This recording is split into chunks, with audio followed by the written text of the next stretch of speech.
What's up? Back with another video. Katlego dropped a video with a catchy, sneaky little title. It says Lazy Citizens and it shows Gwede Mantashe. Ordinarily, given Katlego and who she used to be, I hope she has repented. That video would have said lazy black people. You understand? Let me pull down the brightness on the slide just a little bit. I think I'm a bit harsh. Is that much better? Bit more intimate? Cool. So, this title should have said lazy black people. But she's been on the down low a little bit lately. But let's check out what this video here is about because it looks like her provocative self is coming up again. Who are these lazy citizens? Are they white? Are they black? Are they Indian? Will we see exclusively black people in this video? Let's find out. There is a way that seems right to a man, but its end is a way of death. Wise words from King Solomon.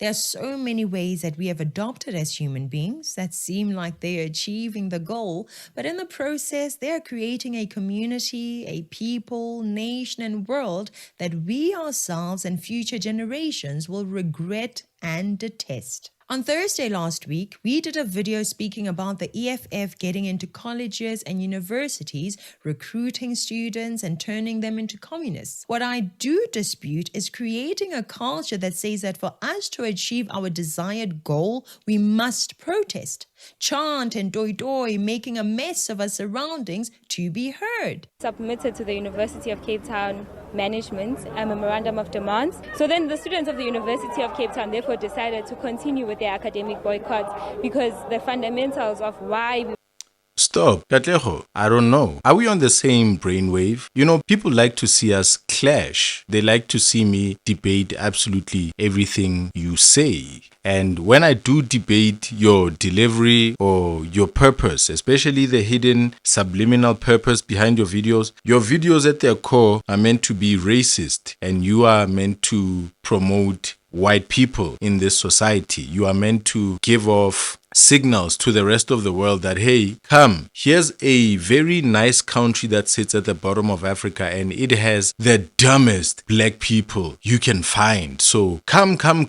There is no one. The land is vacant. The brains are empty. Everybody is at the queue at the liquor store. That's the impression that you like to give. However, you also put facts around it. You embellish it with facts for your dumb audience who say that I should argue everything with you. Listen to me clearly. Katlego speaks factually. Every scam has to pay out a certain group of people while it kills a whole lot others. This, if I was to liken it to a pyramid scheme, it's pleasing to a few, but completely garbage to the rest. And there's a very high concentration of those who like the rubbish that Katlego has been up to. So, a scam will have correctness, will do the right thing, will speak the right things, will even collect proper documentation in compliance with FICA. However, all of that leads to a scam. But this is what I wanted to say about me not disagreeing with everything that you said. I smiled a little bit as you said that there's a culture of students constantly protesting. I have a video that I shot earlier. I have it saved, scheduled to be released after this one. So this video that I'm shooting right now will drop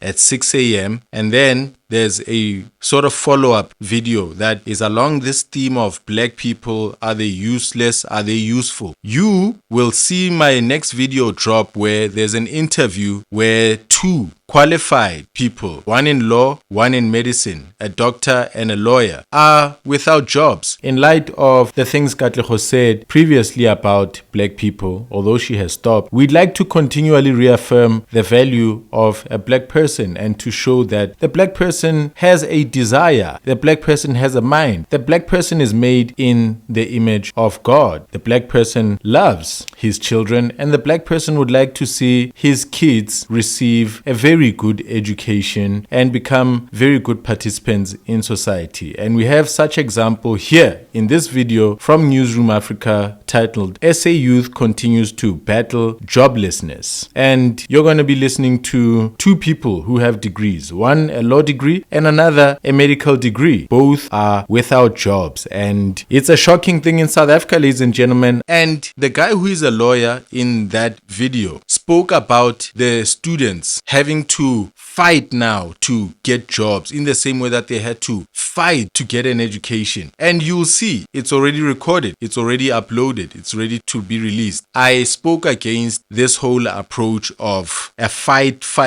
aggression, fight for jobs, fight for opportunities. I said, how about we turn it over to a fight for entrepreneurship? Ayo, bro, sorry, man, to be addressing you so publicly, so openly. I hear your fight for employment, your struggle. I understand the language you use. I understand as a student leader, you are responsible for charging people up for them to wake up and be ready for combat with a country and a system that is not friendly, that is quite hostile to them as black people. However, now fighting for jobs, fighting for opportunities, I get lost in the use of that language. So the fight for entrepreneurship, the fight for digital skills, the fight for understanding AI. I hope those are the discussions that will be taking place in your groups there.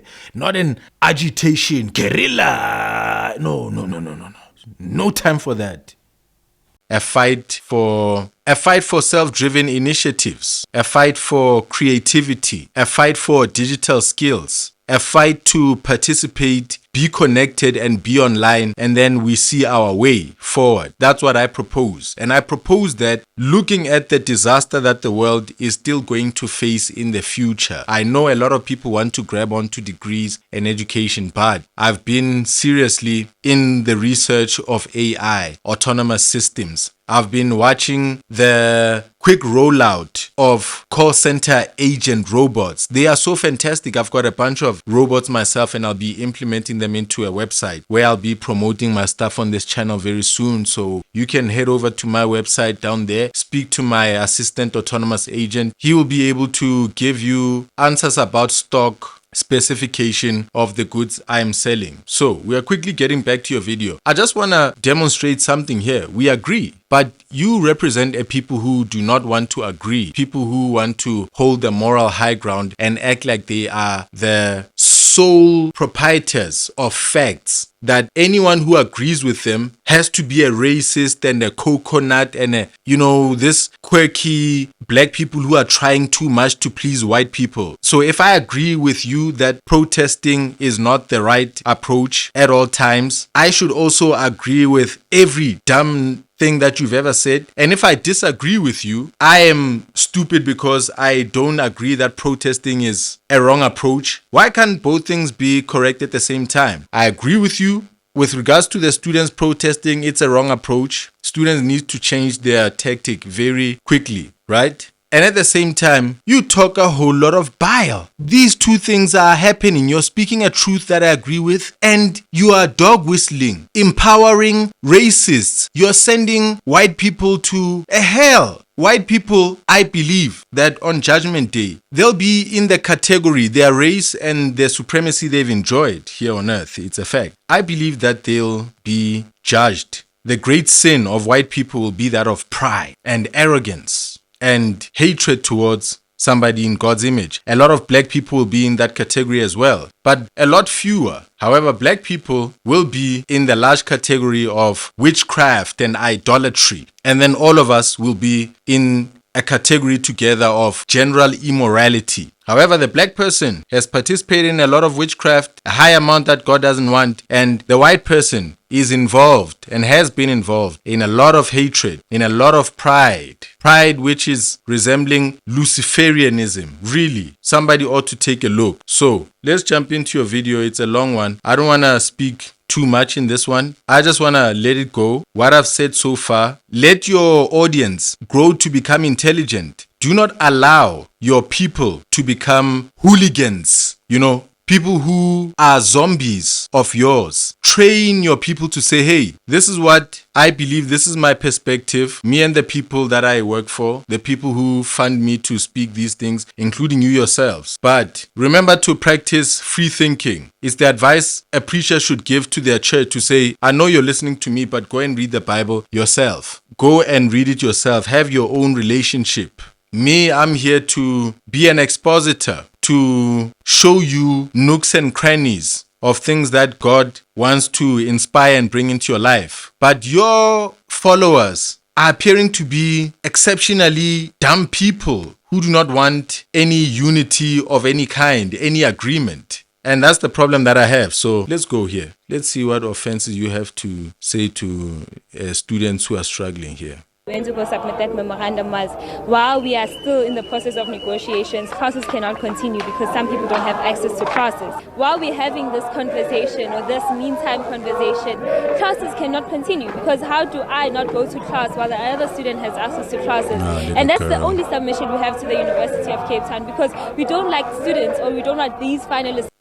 Ah, little girl, shame, 18, 19-year-old, rebellious spirit, wanting her education, you know. It's how black people, young black people, have grown up in this country. We've learned the protests, man. We're like the French, ever since the beheading of Louis XVI and Marie Antoinette there. The French people have been serious protesters. We are now having protests be our generational personality. Are we under a generational curse now? Oh, forgive this little baby.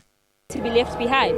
Meanwhile, a student leader has been arrested for allegedly damaging public property in Pretoria. Students from UNISA and the University of Pretoria intensified their protests. They're calling for the 2021 academic calendar to be suspended if students are not allowed to register.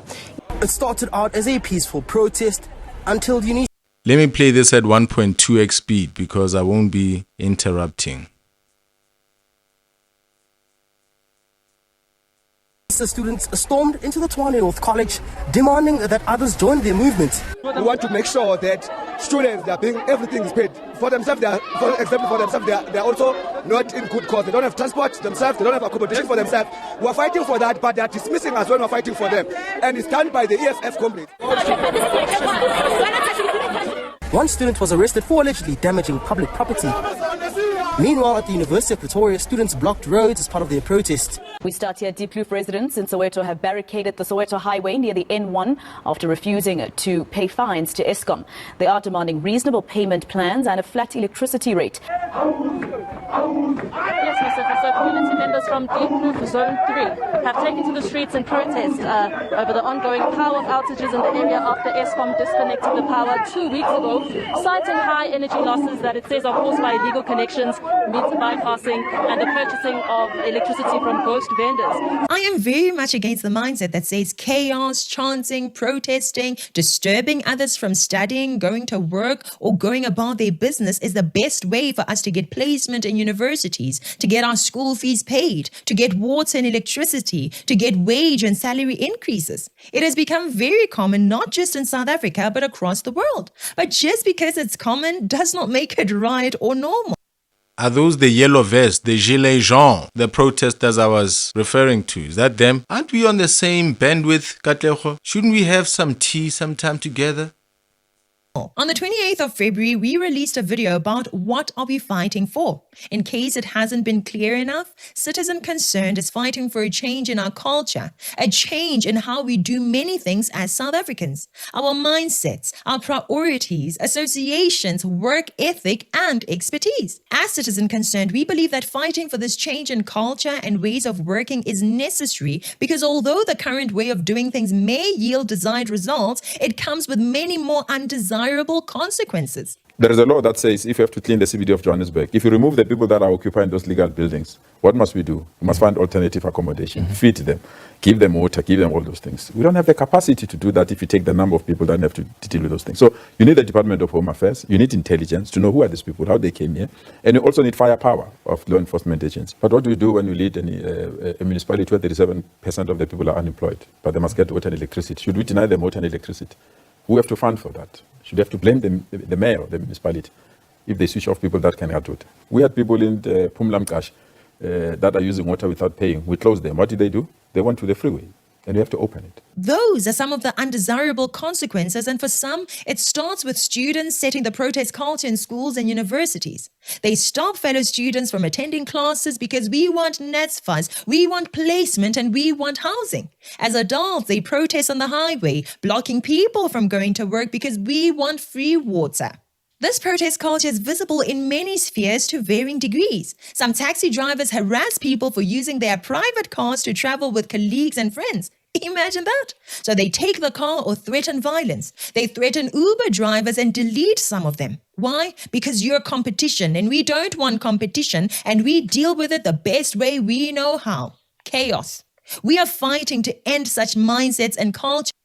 Hey, hold up. Please do not make false equivocation. The protests for electricity and education come from a South African culture that you note. Thank you. Others also have it around the world. Thank you for that as well. The protests for greed, taxi drivers who are fighting for routes, clashes of a capitalist nature, disturbances where taxi drivers, minibus taxi drivers will pull passengers out of sedans and vans to go and line up at the taxi rank. Don't equate these things. I hope your viewers are learning something if you are not learning something. If they believe that it's okay to just make similarities with these things, then oh yeah, something's wrong indeed. We are fighting to end the burning of public buses that our citizens use to get to and from work, school, and other places. We are fighting to end this habit of communities not paying for electricity and threatening violence if the electricity rightfully gets cut off. It's not a habit, it is poverty. South Africa has reached a tipping point. These things that you're mentioning, you will have a lot more content of them. It's a sign of the times, Katlego. You open this with scripture. In the last days, people will rise against each other, and you've been contributing towards that. In the last days, people will be blasphemous. They'll be slanderous. People will have no thanks.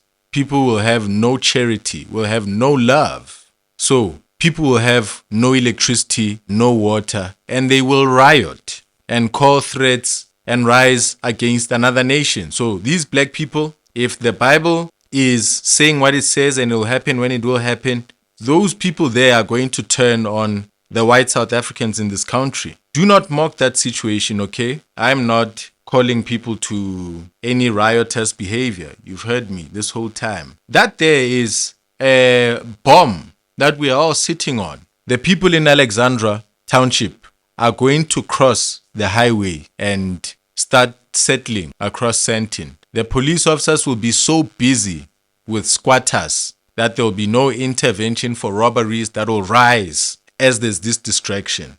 Then things will become very chaotic because companies will have to close. There'll be robberies where police can't come. It'll be a situation like that we've been seeing in New York City with the immigrants suddenly flooding the whole place, with California, immigrants from everywhere, poop on San Francisco streets, poverty, shocking levels of it. The police, when you call them, they just don't come. Have you seen that situation? That'll be our situation. I'm going to be here for too long. Let me just listen to her. I'm done, okay? Casting from the Marshalltown area. We're here on what we are calling a building that's literally been taken over. And this building used to be the fire station for Johannesburg. 2018, that building was taken over by residents who have moved in. They have just moved in and taken over. I just want to show you a little bit, and we're going to walk upstairs. I want to give you background check. So the water we were talking about earlier, so that was cut off. So there is no water supply at the moment. But instead, what the residents are using now is this emergency pump. And this is an emergency pump that, obviously, I told you this was a fire station, so they go into the hydrant, and that is where they get the water from. So this is where residents get water from. The rest is all illegal connections in terms of the electricity that they get. So I just want to introduce you to Siyabonga Mahlangu, who's the Secretary General of the Inner City Federation. Siyabonga, thanks for talking to us. So you work with these residents to protect them so that they can stay here and they have a place to stay, that they don't get evicted. Is that correct? Tell us what you do. The Inner City Federation, it works with the inner city residents, the whole entire inner city resident. We are protecting their right in terms of access to housing and also to access to basic services such as water and electricity. We are liaising directly with the city of Johannesburg with all the challenges that the residents are facing. Sometimes we do win when we're trying to resolve the matter amicable. Sometimes we have to take the city to court, just imagine, so that they will do their jobs, so that they can act proactive in terms of giving sufficient services to the residents. But Siyabonga, this is a building that's been taken over by people. They're not paying rent. They've just moved in here and they live here. What do you expect the city to do for them when they actually are illegally occupying this building? What I'm expecting... Have y'all seen squatter camps getting electricity? I've seen that. I thought it will never happen in my life. Where I grew up in Tembisa, we have a squatter camp right next to my neighborhood over there. I saw recently, and even from Google Maps, you can see it, the squatter camp footage from old and visuals from now. There's now been streets carved in. There's been separation between the houses to avoid fires and to provide electricity. So when the situation is really stressed and the people have locked themselves in and the law recognizes their right, if their kids are protected for that moment in time, there's a contract that gets signed in the air, which then allows them to sit there, and they have rights that arise and protect them and even give them a standing in court to remain there. One time when I was taken to court, I sat a little bit listening to an application for an eviction, and I was actually listening to an argument where an advocate who was arguing for the people to be put back inside was winning, and the one who was asking for the eviction was losing. And you could feel the heart of the judge, that the judge has an imperative to protect people and not put them out willy-nilly. Unless under really serious circumstances. I've seen people here in Glen Marikana, a squatter camp that suddenly appeared in Kempton Park, being shipped out and moved completely. And that squatter camp reappeared now in Tembisa. So those people moved all at once and set up a whole nother squatter camp right on the side of the road, on a road by a neighborhood called Okmore. They set up shacks there. There's shacks now, and they'll be there forever. So I've seen it happen. I've seen the courts take the decision to evict people, and I've seen it take the side to protect them. What do you want to do, Katlego? Do you want to be the judge? Do you want to rule on these matters? Do you want to say who stays and who goes? Because when those people riot, you will be accountable. So the balancing of the scales of justice. The thing is that the city should provide them with them. Why? I suppose the question should rather be why. Why would you expect the city to give these residents free services when they're not paying for a thing and they're illegally occupying it? Remember, in terms of the Constitution of South Africa, if someone is failing to assist him or herself, the city has to intervene and assist those people. Even in terms of access to free basic services, the city itself has come up with an ESP. We call it ESP, but it's expanded social package, where you go and register and raise your hands and say, I'm failing to assist myself. Can you please provide me with free basic services? It's their duty to do so. But at the same time, illegally occupying a building? I mean, because this is illegally occupied. You don't just... It's not a place that is set up by the city to assist people that got nowhere to go. It's not a shelter. It's a building that they've just taken over.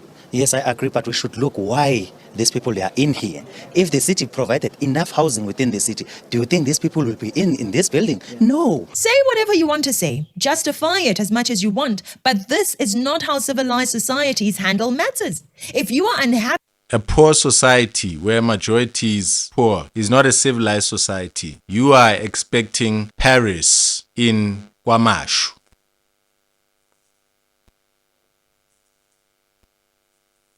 About the people you elected into office, then don't elect them next time. Convince me to vote for who you think is right. I'll try to convince you of who I think is right, and the results will determine our future. This protest culture happened a lot during apartheid, and some people still view it as a useful tool even after apartheid. It has sadly become an identity that many communities and even the ANC have allowed. To show that this has gone on unchecked, accepted, and even embraced for far too long by our society, instead of the government taking their stance and saying this is nonsense, they buckled to the protesters.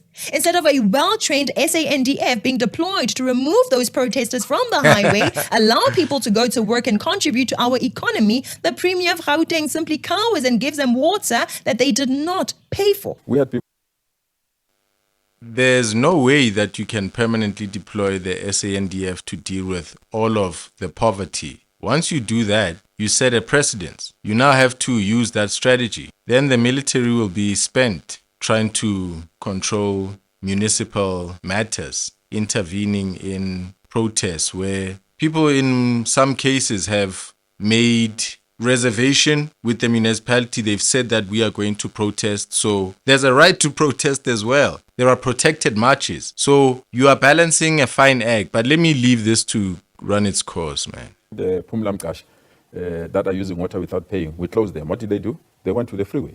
And you have to open it. So what are we fighting for? Wise and ethical, selfless and visionary, decisive and patriotic leaders who care about the overall long-term well-being of the entire nation. Not just an easy way out of the current situation. Leaders who are willing to use their power and authority to make necessary decisions even if they cause them to lose favor with some people. We are fighting for leaders like these. I can tell you that when I met the SIA pilots, I didn't meet them on TV. I met them face to face. So 5 feet across the table so they can see me and see whether I'm still vigorous, able to campaign and take them on, whether it's worth taking me on.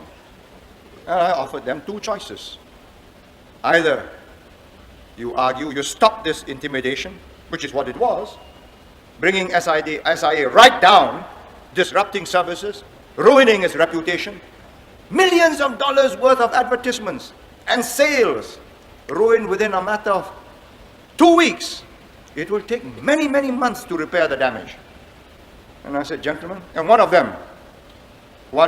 the captains on the committee is a founder member of Mr. Chiam's Singapore Democratic Party. And I knew it, he thought I didn't. But I first announced elections on Sunday, then I met them on Monday, so that they know I'm ready to meet them during elections. I gave them a choice. Continue this, and I will,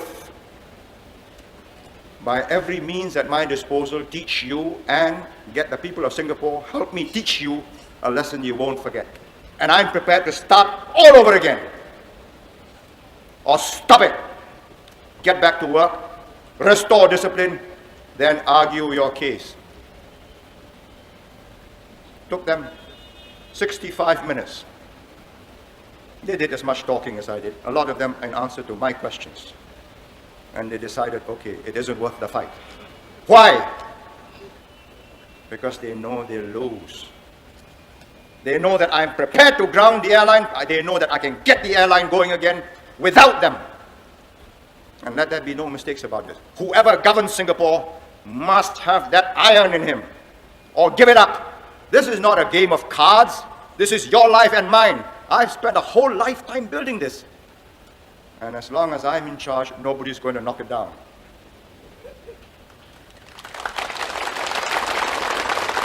That's more like it, right? That is what we're fighting for South Africa to have.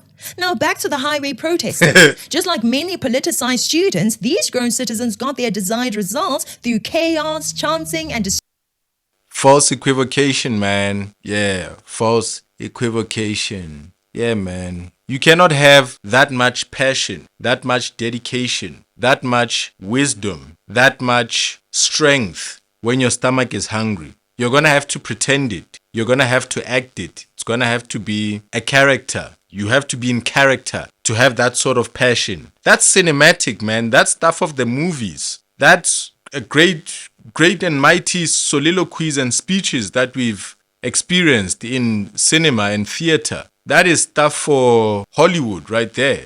Impressive. Bravo. You nearly got me. And then you hop on over to the poor and you say, have this spirit. Are you crazy? On an empty stomach? disturbing others. But what about the undesirable consequences that have plagued the entire nation because of such actions? What about the fact that people are consuming free water and electricity without paying for the service? All they have to do is protest, burn and break things, and that's it. They get what they want. What kind of a political leader accepts that and acts like it's normal? Despite what the ANC and social justice warriors may have taught you, electricity is not a right. It is a privilege. A house is not a right. It is a privilege. To have one, you must build it or buy it. According to the Freedom Charter, according to people's rights, the Constitution, are you really sure that people do not have a right to electricity? I know it gets paid for. I'm paying for mine, but it's provision. Even I living in this building, if I run out of money and fail to pay rent, for example, they're not allowed to cut off my electricity. I've been back and forth a number of times. I know the Rental Housing Act like the back of my hand. I know the rights that protect people who are inside a dwelling. I know what the act is seeking to protect. If you read all of it, you'll understand it has the heart of people in there. So my electricity can't be cut off because I've struggled. I can go and approach the court for it to be turned back on. But the landlord can take an opportunity if I don't know what my rights are. So this is the battle of rights. If I'm a landlord and you don't know your rights, I'm screwing you. If you know your rights, you can be in the wrong, but still have a right given to you by the Constitution. You understand what I'm saying? You can be in the wrong, not paying your rent during that month. That's wrong. But you still have the right to have your electricity remain because you may be needing that electricity and that water to flow so that you can generate the money if you're running a home office like me to pay the rent. So, balancing act. Whew. Katlego, your video. The ANC has rotten the brains of many South Africans, making them think that just by being born, you are entitled to a house, electricity, water, and some money to raise your children in the form of social grant. RDPs, people get free housing, right? Are you opposed to people getting free housing? Are you opposed to the law that says they have a right to these things? Are you a revisionist? Are you being factual right now when you say it's a privilege? According to what? According to what? That's not the way, fellow citizens. You may enjoy getting the free things, yes, but you are destroying your ability and will to get up, offer value to the market, and make money in a dignified manner. Gwede Mantashe said, we created a society that is very passive. The ANC's national chair, Gwede Mantashe, is calling South Africans lazy people who sit and wait for service delivery. He blames this on what he calls a passive democracy that created passive citizens. Mantashe was speaking at the 2019 Manifesto Review in Buffalo City. Let me actually quote. He says, one of the mistakes we have committed over the years is creating a passive society, people who cannot do anything for themselves, people who sit and wait for service delivery. So we are going to listen to Gwede Mantashe, who has failed to deliver services, and we're going to take him now and put him on the podium as an expert about people who are waiting for services. He's part of the problem. He's now saying the people who are waiting for his promised services are the problem. You see, now you're quoting the problem, but let's listen to you. Let's listen to you. He may be correct, but he may just also be the problem. As I say, ordinarily he's the problem, right? The ANC is the problem. What do you make of this? The demand is free this, free that. And there are consequences. Consequences of people not paying for the services that they use is that the local, provincial, and national government will run out of money. Then we'll be shocked when they want to impose 2% VAT increases. Everyone is busy protesting to get free education, free student accommodation, free electricity, free water, free housing. But where is the money coming from? It is unsustainable. Eventually, the government runs out of money and fails to fund the maintenance and construction of schools, hospitals, roads, and more things that we need. I mean, the rates paid by a few citizens are not enough to pay for everything. The taxes paid by a few citizens are not enough to carry the load of the entire nation. The dumb citizens who are dumb enough to pay for the water and electricity that they consume, paying for the property raids, the sewage, refuse removal, are the ones who have to pay for the so-called free education, free housing, free this and that, leaving the government with no money to develop, maintain, and build. Instead of developing and maintaining our infrastructure, our money is directed at the free stuff. What are we fighting for? Citizens who understand that they are not entitled to things simply because they need or want them. Citizens who are honest and take responsibility for their lives. What are we fighting for? Leaders who hold citizens accountable even when it is not convenient. But most notably, the relationship between Singapore and the United States faced a significant test in 1993 when an American teenager, Michael Fay, was sentenced to jail and caning for vandalism. In March, news a Singapore court had sentenced an 18-year-old American to 6 strokes with a bamboo cane swept round the world. It's the first I've heard of it. I'll look into it. I was bent over halfway, and he's whipping it as he's going on each step. And you hear the whip? And yes, I can. Mm-hmm. And on the third step, he strikes, and he cuts open your buttock. And there's a lot of pain. There's a lot of pain. Suddenly thrust into the international spotlight, Lee remarked that the American media went berserk at the prospect of an American boy being caned on his buttocks by cruel Asians in Singapore. In response to the outcry, various US senators and President Clinton called on the Singaporean government to grant Fay clemency. New York Times, Asian Wall Street Journal, Time Magazine, Newsweek say we are barbaric. But that is our law. You come to Singapore, you abide by Singapore laws. So President Clinton wrote to my Prime Minister and says, please don't. We must slap However, racists Singapore like stood Ronaldo, firm, corporal ultimately reducing the punishment. caning from 6 strokes to 4, while maintaining its commitment to uphold its laws. If you don't cane the boy because he's American, what kind of a government are you? What kind of a stand do you have? Are you saying that you're afraid of the Americans? Yes, we are, but not that afraid. I know that many people will comment about how these students and adults engage in the protest because they are poor, that they can't afford the school fees and books, the water and electricity. That'll be the But truth. since when is poverty an excuse for barbaric behavior? Barbaric? If we justify protest and chaos, what else are we going to justify? Prostituting yourself? Cash in transit heists? Deleting people? You're fucking up. We have had our electricity cut because we couldn't afford to pay. Were we justified to protest at the municipal offices or wherever we thought would have yielded our desired results of getting our electricity reconnected? Absolutely not. I remember coming home with letters from school demanding school fees that my mother could not afford to pay at the time. Was I supposed to protest at the school gate or at the principal's office? Definitely not. Guys, I know that poverty is not pretty, but instead of saying because you are poor, you can do evil, destructive, dangerous, unproductive, or chaotic things that destroy the nation, mind you, how about we address the poverty? How about we empower citizens through sought-after skills and proper training so that they are able to offer value that will give them money in their pockets? Because what are we fighting for? The empowerment of all citizens that they may stop depending on the government or falling into crime, prostitution, and other unsavory ways of making money. There is a way that seems right to a man, but its end is a way of death. Protesting may get you the desired results, but it also comes with many undesirable consequences, such as enforcing the mindset in citizens that you can take anything that doesn't belong to you and demand anything that you're not paying for. All you gotta do is protest for a few days or even a few hours, and you will get the powers that be to do your bidding. That is not the way to go, fellow citizens. Anyway, that's it for today. Yeah, we out of here. There's a way that seems right to the citizens of this country who have privilege. As you said, houses are privilege, electricity is a privilege. There's a way that seems right to the privilege, but in the end, it leads to a country that is burnt to the ground together with those privileges. Ladies and gentlemen, like, share, subscribe, and comment. I will see you next time. Do not go and burn things down.